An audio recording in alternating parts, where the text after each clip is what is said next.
Olá, queridos alunos e alunas da nossa mediação tecnológica Rondônia. Não só Rondônia, mas todos os que estão aí nos assistindo. Sejam bem-vindos aqui à nossa aula de revisão do conteúdo da nossa aula 2.1, onde nós falamos de Estado e tipos de Estado. Então, vamos aqui para ver na nossa tela quais foram os assuntos que nós tratamos nessa aula 2.1. Gente, é o seguinte, nessa aula a gente falou sobre estados e tipos de estado. Nós falamos primeiro da figura do que é o estado, né, que é uma nação com governo. Então, para se falar um nome de estado, nós precisamos ter uma premissa de que não é apenas uma nação, não é apenas um conjunto de pessoas, e sim uma nação onde tem que existir o governo, tá? Senão não é considerado estado, certo? Trata-se também de uma entidade abstrata, ou seja, não é algo que a gente consegue visualizar, apalpar, a gente consegue ver as instituições, o Congresso, os tribunais, né? Tudo que compõe o governo, a gente consegue visualizar os prédios em si, mas a figura do Estado em si, a gente não vê, tá? Ele também existe um modo de agir, existem fronteiras territoriais nesse Estado e também existe a figura do governo, que são as pessoas que comandam o Estado, as pessoas que vão administrar as diversas instituições que fazem parte do Estado, certo?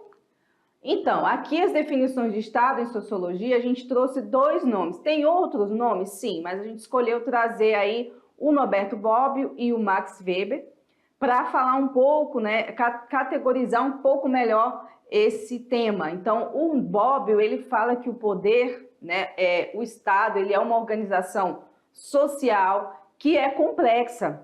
Além disso, ele prima-se pela centralização do poder, né, a centralização do poder, da ordem, da organização, das leis, né, está toda centralizada na figura do Estado. Existe também uma territorialidade, ou seja, um espaço de domínio onde esses agentes políticos, agentes do Estado vão agir, a obrigação política e a progressiva impessoalidade do comando político, ou seja, o comandante, o seu grupo que comanda, ele tem que ter atitudes e ações impessoais, ok? Já o Max Weber, ele diz que o Estado, ele é um instrumento de monopólio da violência, tá?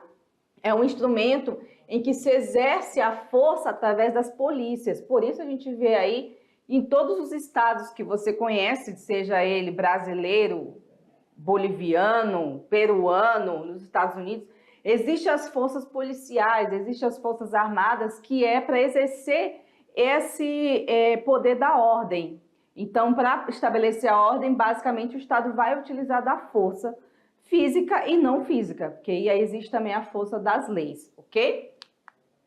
Bom, aqui a gente tem diferentes modelos de Estado que a gente falou nessa aula, né? Sempre lembrando que a gente está falando de modelos do Ocidente, tá? Então, a gente não está falando aí do califado, então, que são modelos de Estado já de outros lugares do mundo. A gente está falando mais do campo ocidental, então a gente tem aqui o Estado liberal e burguês, o Estado absolutista, o Estado nazista e fascista, o Estado de bem-estar social e o Estado neoliberal. O que é importante vocês lembrarem é que cada um desses estados aqui, ele traz também uma história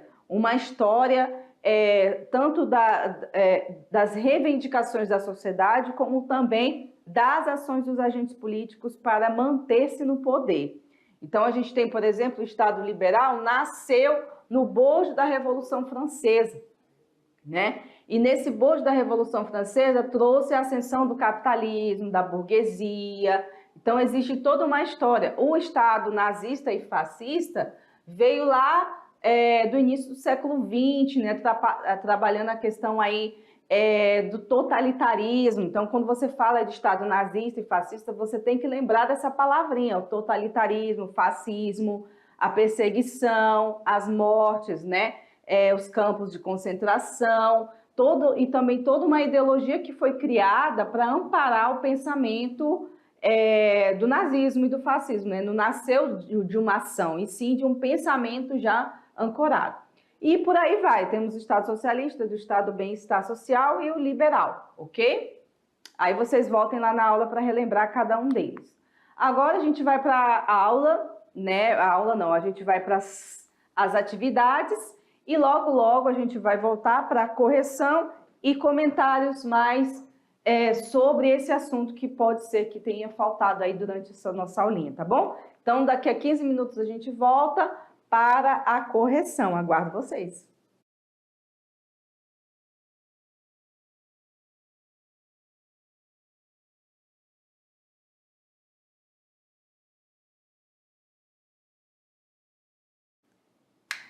E aí, galerinha da mediação, muito bem, você piscou e a gente voltou aqui para corrigir as atividades de vocês, fazer comentários, trabalhar um pouco mais esse conhecimento, que é um conhecimento necessário, não só para você que está aí pensando em fazer o Enem, está pensando em prestar algum concurso, provas, essas questões também caem muito em concurso, principalmente quando a gente fala de Constituição, direito constitucional, teoria geral do Estado, cai também, né, nas áreas aí do direito. Então, para você que está estudando para o Enem, serve. Para você que não está estudando para o Enem, também serve, tá? Então, não fiquem aí, não vou fazer Enem, também não vou estudar. Mas, gente, conhecimento nunca é demais, hein? Você também vai ter a oportunidade de ter mais informação, de ter uma formação melhor, de entender mais sobre certos processos.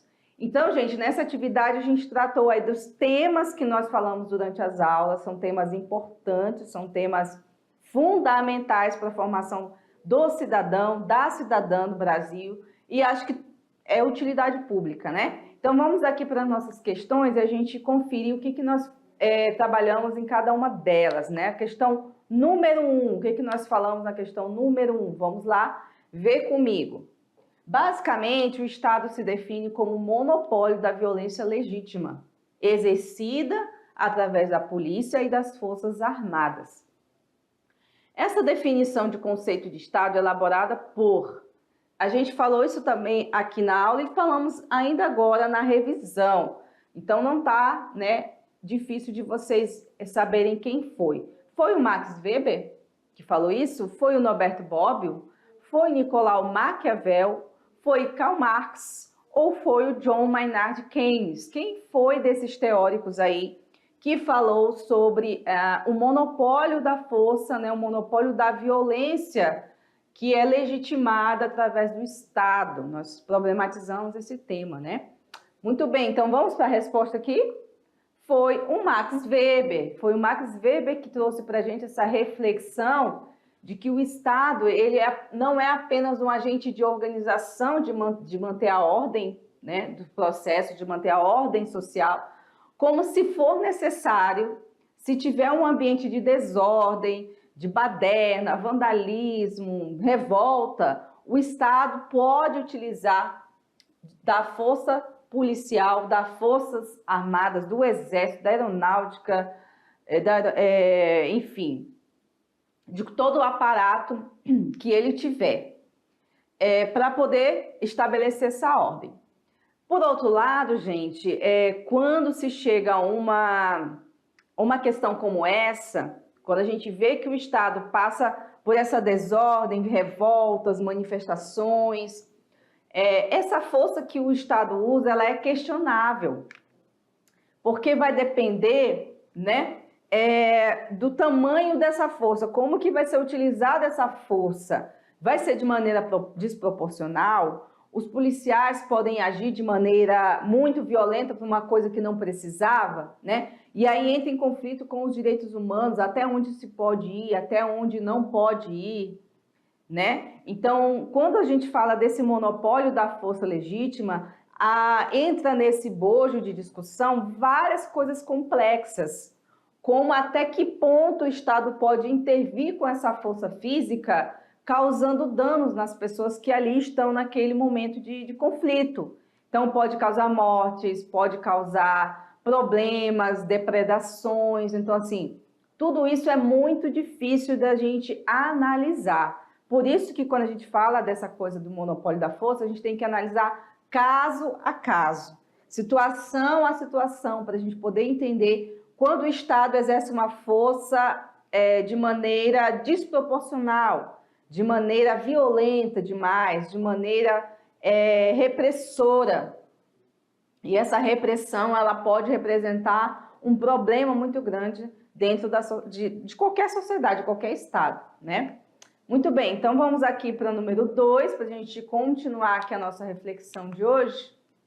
Bom, as lideranças políticas internacionais, frequentemente associadas ao neoliberalismo dos anos de 1980, podemos apontar quem foi desses aí, dessas pessoas que vocês estão vendo, que trouxeram, né, a ideia do neoliberalismo para a América, de um modo geral, principalmente a América Latina, e que realmente tiveram êxito, porque muitas das políticas neoliberais realmente foram implantadas dentro dos governos dos países. A gente tem aqui, letra A, o Ronald Reagan e Winston Churchill, ou foi Vladimir Putin e os Bashar al-Assad, aquele nome árabe que é difícil falar, né? Foi o Juan Domingo Perón e Richard Nixon, ou foi Margaret Thatcher e Ronald Reagan, ou foi o Vladimir Putin e a Rainha Vitória. E aí, pessoal, qual desses aí foram os nomes, né, que se destacaram nessas políticas neoliberais? Lembram? A gente falou, né? Vamos então para a resposta?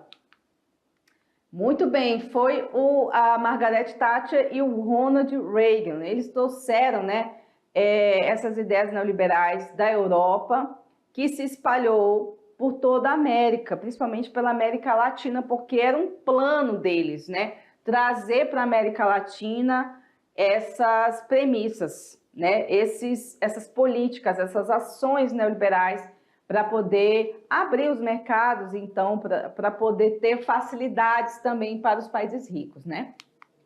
Vamos, então, para número 3, do Instituto Excelência, e vamos aqui para a leitura.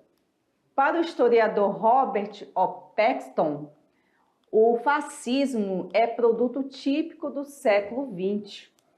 Para entender como este complexo fenômeno, nascido na Itália da década de 1920, é importante compreendê-lo tanto em sua dimensão discursiva como na prática do âmbito político, tomando como pressuposto as singularidades do regime fascista da Itália, assinale a opção correta.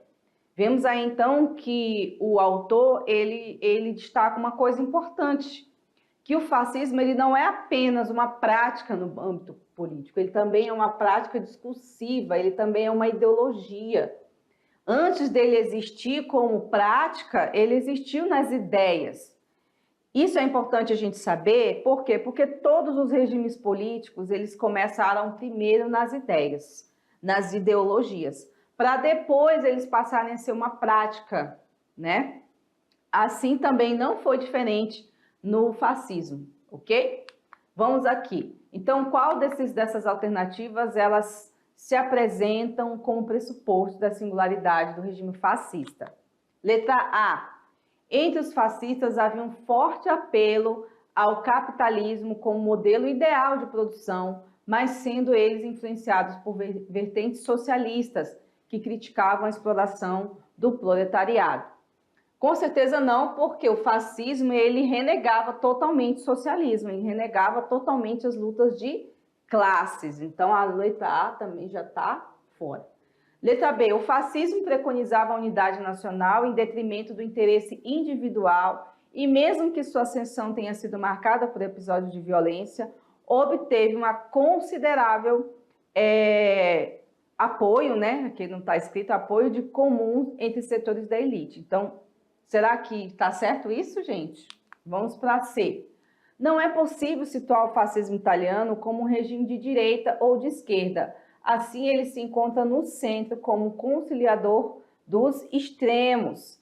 Gente, essa aqui também está incorreta porque o fascismo, ele tinha, sim, uma vertente, né, ele não era de centro, muito menos conciliador. O fascismo era, sim, uma vertente de extrema direita, tá? O fascismo fazia esse contraponto aí com a esquerda, ele não era de esquerda, né? Letra D, a intervenção estatal da economia foi vista com maus olhos por parte do empresariado. Contudo, o regime fascista italiano ainda tinha um amplo apoio popular para continuar no poder, né? Enfim, também não está correta essa opção, né? Porque a intervenção estatal na economia foi vista como algo bom naquele momento, principalmente para angariar e arrebanhar o máximo de pessoas, recursos ou qualquer coisa para fortalecer, né, o totalitarismo da Itália. Então, vamos ver qual é o correto? É a letra B. O fascismo, ele preconizava uma unidade nacional, queria que todos tivessem o apoiando e que as necessidades individuais não eram importantes naquele momento, né? E também foi marcada por episódios de violência e, apesar disso, obteve uma considerável aprovação, principalmente dos setores da elite, né? Bom, vamos aqui para a perguntinha do Enem, né? Um dos argumentos liberais contra o socialismo defende que esse sistema sempre acabou demonstrando ineficiência econômica e totalitarismo político, porque também se fala, né, na ditadura da esquerda, não só da direita, né? Esse argumento tem implícita defesa do valor central do liberalismo. Qual é o valor central do liberalismo, hein, pessoal? Vocês ainda lembram? Vamos ver aqui as opções. A propriedade socializada, soviética, ou é a liberdade individual, ou é a justiça social, é a expropriação da propriedade privada, ou é o desarmamento da população civil, né? Qual é o argumento que faz com que esses liberais fossem contra o socialismo? Porque eles tinham medo de que algo acontecesse com o socialismo fosse implantado nos estados. Então, o que poderia acontecer? Vamos para a resposta? Poderia acontecer a expropriação da propriedade privada, porque uma das defesas mais marcantes no liberalismo é a existência da propriedade privada. E uma vez que o socialismo fosse implantado, né, o medo que se tinha é que se tomassem a propriedade privada das pessoas e elas acabassem ficando sem nada e que tudo fosse pertencente ao Estado. Então, esse era o grande medo dos liberais em relação ao socialismo, que pregava, né, a ideia de propriedade coletiva, né, que as coisas não tinham que ser assim determinada para as pessoas, e sim que todos pudessem utilizar, né, uma ideia de coletividade, tá certo? Bom, vamos para a última pergunta, então. Cite uma das características do estado do bem-estar social. Coloquei duas aqui, mas vocês podem escolher qual delas vocês podem usar aí. Primeiro, ele propõe um equilíbrio entre Estado e mercado, né? Nem só o Estado, nem só o mercado, mas que os dois pudessem ter um equilíbrio aí de forças. Assim também, né, que defendia que o Estado poderia intervir mais no plano econômico, a fim de quê? De garantir o pleno emprego, estimular a produção e o consumo, mediar as relações de trabalho e ampliar as políticas de assistência social. Então, que esse Estado pudesse atender também aqueles que mais precisam. Então, basicamente algumas questões aí que defendia o Estado do bem-estar social, né? O Estado keynesiano, lembram do Keynes? É isso mesmo. Então, gente, a gente encerra por aqui a nossa correção da aula 2 e já a gente continua com o nosso conteúdo, então, para a aula 3. Aguardo vocês lá. Até mais!